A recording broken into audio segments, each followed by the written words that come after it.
Assalamu alaikum, урматтуу кыргыз элим, урматтуу достор.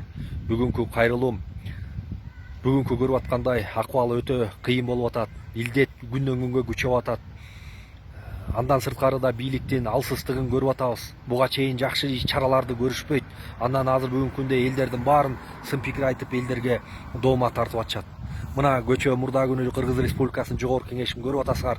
Түнкү саат 11:30 чейин 120 депутаттын ичинен 30 гана депутат отуруп алып, каалагандай нары калчап, бери калчап, бир депутат 20дан 30тан кнопканы басып атышат. Бул мыйзам жол береби? Регламент жол береби? Төрага каяктуу карап отурду. Эмнеге мындайга жол берип атасыңар? Деги эле өзүңөр жогорку кеңештин депутаттары буга чейин эле кандай бизди шерменде кылып келдиңер. Эки ооз сөздү сүйлөй албайсыңар. Жазып берген нерсени окуй албайсыңар. Уят кылып келдиңер. Жаңылбаган жак, чалынбаган туяк жок дейт. Бирок бир жолу жаңыл, эки жолу жаңыл. Но мамлекетти шерменде кылбадыңар силер. Кайсы бетиңер менен ушул сөз эркиндигине, ушул кечирип койгула мени, жанагы аялды чыгарып алып, кайра ошол мыйзамды өткөрдүңөр. Уят да. Канча деген 60тан ашык мыйзамды өткөрдүңөр. Уят да. Эмне үчүн силер түнкү саат 11:30 чейин башка маселелерди көтөрбөйсүңөр? Буга чейин мына коронавирус деген илдет күндөн күнгө күчөп атат. Эмне үчүн ошону чогулуп алып талкуулабайсыңар? Эмне үчүн ошого даярдыкларды буга чейин көргөн жоксуңар? Эмне үчүн бүгүнкү күнгө чейин чек ара маселесин карабайсыңар? Бүгүнкү күндө чек арада жашаган биздин бир туугандарыбыз жандардын ооздоруна тиштеп жашап атышат. Эмне үчүн жайыттарды чыргылып атасыңар? Эмне үчүн маселелерди чечпей атасыңар? Тоолуу региондордо электр энергия тармагында кандай чоң проблемалар бар? Кандай авариялык состоянияда мектептер бар контейнерде окуган? Көгөрүп кеткен авариялык состоянияда бала бакчалар бар. Канча жылдан бери бала бакча салынбай келаткан региондор бар. Эмнеге ошону ойлонбойсуңар? Айтса эле жаман көрөсүңөр. Мына 30дан ашык өкмөт кетти. Эмнеге жетиштик биз? Бүгүнкү күндө Кыргызстандын тышкы карызы мына акыркы карантинде акча алган акчалар менен чогулуп 5 миллиард долларга чукул карызыбыз болду. Муну ким төлөйт? Ким ойлонот? Азыр жаңы төрөлгөн бала 3 күндүн ичинде чыкканда туулганы жөнүндө күбөлүк алат. Ошо күбөлүк алганда эч наристе, эч күнөөсү жок наристеге 800 доллардан ашык доллар моюнда карыз илинип атат.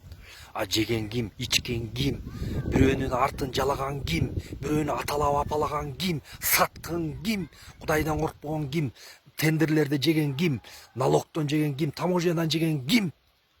Силерсиңер. Карапайым калк эмес. Кимдин 10 квартира тамы бар, кимдин кабат этаж үйлөрү жана башка жерлерде укмуш бизнестери бар, кычыраган маштелери бар? Ким? Карапайым элде жок. Карапайым эл бүгүнкү күндө жандардын ооздоруна жандарын байлап коюшуп, кредит деген балага кабылып, азыр мына кредиттерин төлөй албай, соодалары болбой өтө кыйналып атат. Аны ким айтат? Эмне үчүн түнкү саат 11:30 чейин элдин кредити жөнүндө сүйлөбөйсүңөр? Кредитин кантылып кутулуп беребиз деп. Эмнеге сүйлөбөйсүңөр? Эмне үчүн мигранттарыбыз четте жүрөт? Ошо канча деген жүздөгөн мигранттар мына бүгүнкү күнгө чейин кире албай, чек араларда ачка ооруп атышат. Аларды эмнеге ойлоп койбойсуңар? Башка мамлекеттер бир жаран үчүн эмне деген чараларды көрүп, эмне деген иштерди кылып атат. Айтса бизди жаманбыз. Бул ким болду экен? Мунун артында ким турат деп. Биздин артыбызда эл турат, Кудай турат. Чындыкты айтканда чындык чыркырап кала берет экен. Урматтуу бийлик, эсиңер барда этеңерди жыйгыла. Эмне үчүн ушу бүгүнкү күнгө чейин 300 гана үй бүлө, ошолор гана силер гана тайраңдайсыңар? Башы ооруган оорун өлбөйт дейт. Силер маселе болбосо, проблема болбосо, башыңарда кредит болбосо, балдарыңардын баарын чет мамлекеттерде 20 000, 30 000 доллар төлөп, контракт төлөп окутуп атасыңар. Эмне үчүн биздин балдар биякта ушинтип авариялык состоянияда болгон мектептерде, бала бакчада окуш керек? Биз дагы ошого татыктуубуз. Бийликтин ээси ким? Бийликтин ээси карапайым эл. Биз болбосок мамлекеттин казнасын ким толтуруп атат? Бизге окшогон жеке ишкерлер аспы көппү көрсө көл болот дегендей мамлекеттин казнасын толтуруп аткан биз. Ошол аспы көппү? Канча деген салыктарды, канча деген таможенный пошлиналарды биз төлөп атабыз. Ошолорду силер толугу менен жеткирбей атасыңар. Мамлекеттин канын соруп атасыңар. Мамлекеттин ичинде жашап аткан майып, мунжулар, жетим жесирлерге келген ырыскылардын баарын соруп атасыңар. Бир күн келет, Кудай таламдын алдына жооп бересиңер. Ошон үчүн 300 гана үй бүлө жыргап атасыңар. Баягы эле куда сөөк, бала бакча, балалар, өкүл балалар, бажалар силер эле. Ойлоп атасыңар, кайра келебиз, акча менен урабыз, элдин добушун сатып алабыз, эл эмне алданат деп. Кудайдын бетин ара кылсын. Мен толугу менен ишенем. Мен болбойын депутат. Бирок Кудайым буюрса алтын муунубуз чыгып келатат артыбызда. Илимдүү, билимдүү балдар бар. Шумдук балдар бар. Иштин көзүн билген эжелер бар, байкелер бар. Ошолор болот. Кудайым буюрса. Үнүбүздү, добушубузду сатпайлы. Урматтуу туугандар. Буюрса баары жакшы болот. Үнүбүздү, добушубузду сатпайлы. Ушул арамдарга, арам нерселерге аралашпайлы. Арамдарды албайлы.